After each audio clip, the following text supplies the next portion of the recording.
Today we're talking about the topic, how to make any woman instantly chase you, even if she is not initially interested. And before anything else, this needs to be understood correctly. This is not about forcing attraction or controlling anyone's emotions, but about understanding the psychological patterns that influence interest, curiosity, and emotional connection in human relationships. In my work as a therapist, I often see men come in confused about why someone they care about seems distant at first, but later becomes more engaged once the dynamic shifts. Without sharing any confidential details, what I can say is that attraction is rarely instant and permanent. It is responsive. It changes based on energy boundaries, emotional stability, and self-perception. What surprises most people is that the more someone tries to chase, the more the other person tends to withdraw. But when that same person becomes grounded, self-directed, and emotionally steady, something shifts in how they are perceived. Not because they are playing games, but because they are no longer signaling neediness. Today, I want to walk you through 5 simple sections that break down what actually creates that shift in attention and interest, and why it often looks like someone is suddenly chasing, when in reality the emotional dynamic has simply reset. Stay with me because the insights here will challenge a lot of common assumptions about dating, attachment, and confidence. Let's begin by breaking down the first section of understanding emotional attraction dynamics. In simple terms, step by step today. 1. Emotional distance creates curiosity. In relationships, one of the most misunderstood dynamics I see in my work as a therapist is the role of emotional distance in creating curiosity between two people. Many men assume that closeness always builds attraction, but what actually happens in the early stages of connection is far more complex. When there is too much availability too soon, the mind often stops exploring because everything feels already figured out. But when there is a slight emotional distance, not rejection, not coldness, but space, a different psychological response is triggered. In that space, curiosity begins to form naturally because the mind starts to fill in the gaps with questions rather than assumptions. I've observed in many counseling conversations that people often confuse uncertainty with loss of interest, when in reality, uncertainty is what activates deeper attention. This does not mean playing games or deliberately withholding yourself, but rather allowing space for individuality to exist within the connection. When someone is fully consumed by trying to be liked, the natural tension that fuels attraction begins to disappear. But when they remain grounded in their own life, their own routines, and their own emotional balance, the interaction carries a different kind of energy.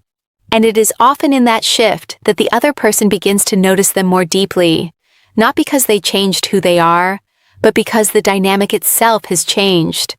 This is the foundation of emotional curiosity, and it is one of the most overlooked aspects of human connection. I often explain to people that attraction is not a straight line, but a responsive system that reacts to pressure and space in equal measure. When everything is intense, the system becomes overwhelmed and shuts down curiosity. But when intensity is balanced with space, the mind naturally leans forward instead of pulling away. This is why emotional distance, when understood correctly, is not about losing connection, but about allowing it to breathe, evolve, and become something that feels chosen rather than forced over time. Understanding this shifts how you show up in relationships and how you interpret silence or space from others. 2. The power of not overchasing attention. The second idea that completely changes how men understand attraction is the power of not overchasing attention. In my experience working with people navigating relationships, this is where most misunderstandings begin.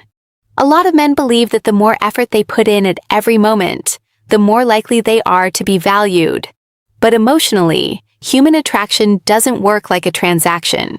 When attention becomes excessive too early, it can unintentionally shift the emotional balance of the connection.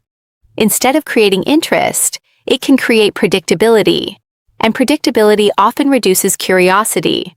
What I often explain in sessions is that attention should feel like something given with intention, not something constantly demanded or over-delivered. When someone is always available, always responding instantly, always trying to maintain momentum, the emotional space that allows anticipation to grow slowly disappears. And without anticipation, attraction struggles to deepen.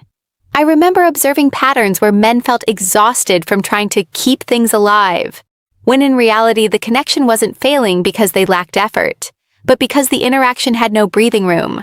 Not overchasing attention means allowing natural pauses in communication without panic, and understanding that silence is not always rejection.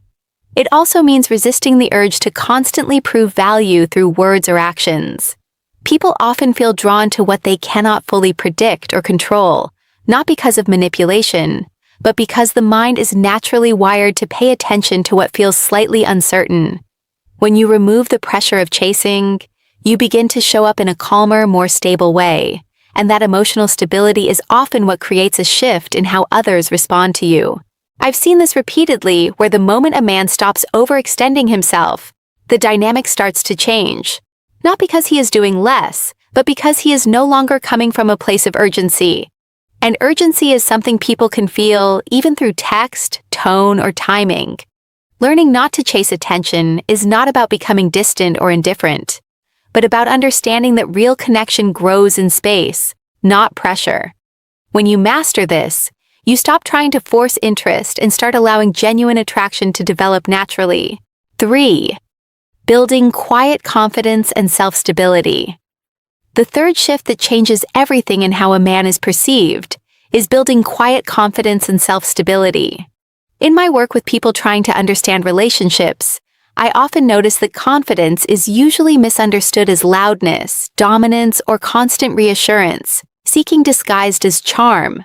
But real confidence is much quieter than that. It is the ability to remain emotionally steady regardless of how someone else is responding to you in the moment. When a man is emotionally unstable, it often shows up in subtle ways, over-explaining himself, seeking validation too frequently, or adjusting his personality based on the other person's reactions. Over time, this creates an energy that feels ungrounded.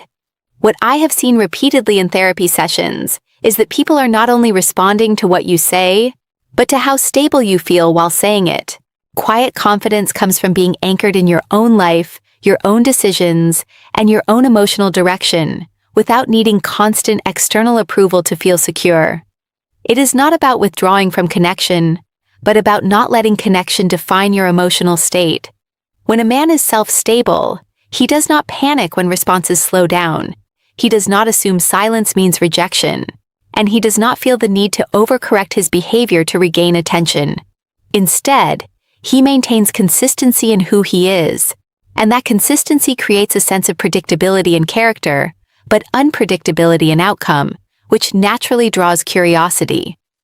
I remember working with individuals who initially believed they needed to do more to be noticed, but the real change happened when they started doing less from a place of pressure and more from a place of self-respect.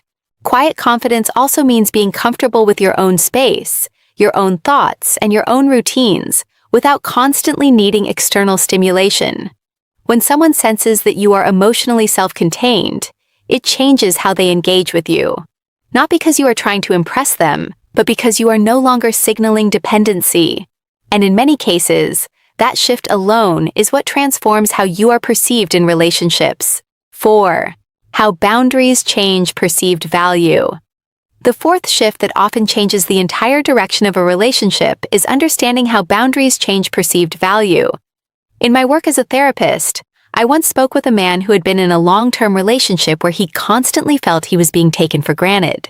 He wasn't being disrespected in obvious ways, but he described a gradual pattern where his presence felt expected rather than appreciated.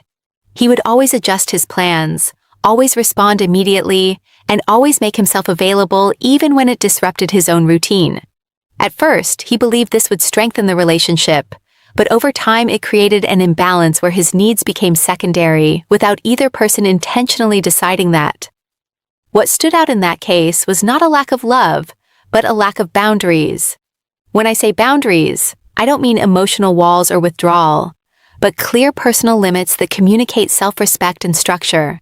As we discussed his situation, he began making small adjustments, keeping commitments he had already made, not instantly responding to every message, and allowing himself time to think before reacting emotionally. What happened next was something he didn't expect.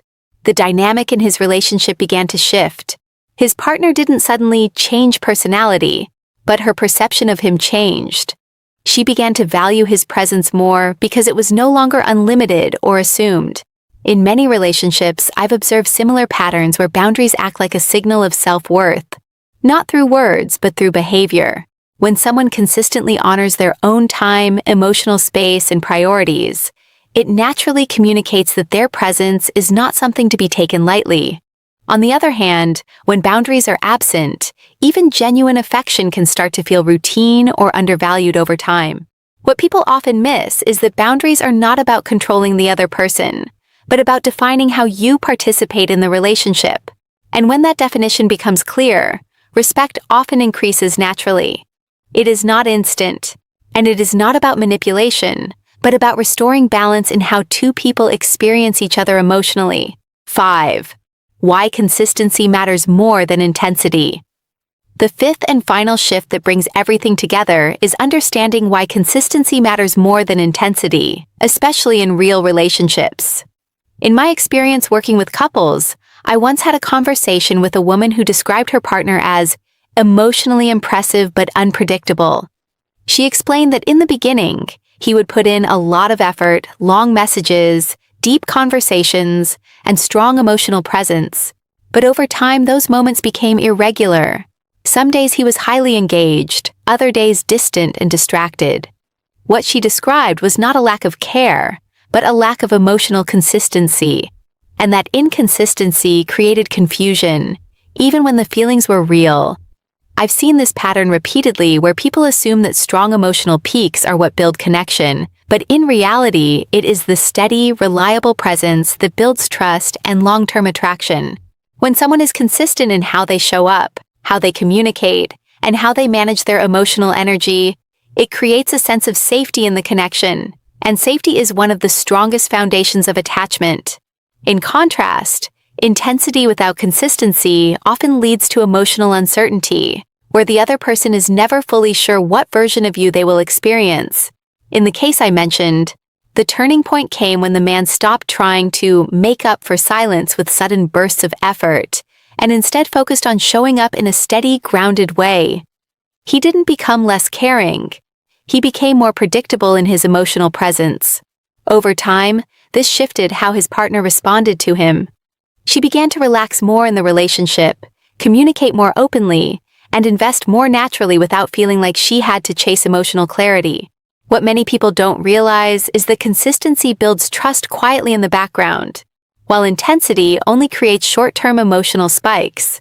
And when you combine consistency with self-stability and boundaries, the dynamic becomes balanced rather than chaotic. This is why in healthy relationships, it is not the loudest or most dramatic effort that wins long-term attention, but the steady presence that can be relied on even when things are not exciting. In conclusion, what we've explored is not about chasing or forcing attraction, but understanding how emotional dynamics actually work between people. When you create space instead of pressure, show restraint instead of overchasing, and build quiet confidence rooted in self-stability, the way others respond to you naturally begins to change. Add clear boundaries and consistent behavior, and the entire dynamic becomes healthier and more balanced. In my experience, the men who transform their relationships are not the ones who try harder in the traditional sense, but the ones who learn how to show up differently, calm, steady, and self-respecting. That is where real attraction and lasting connection begin.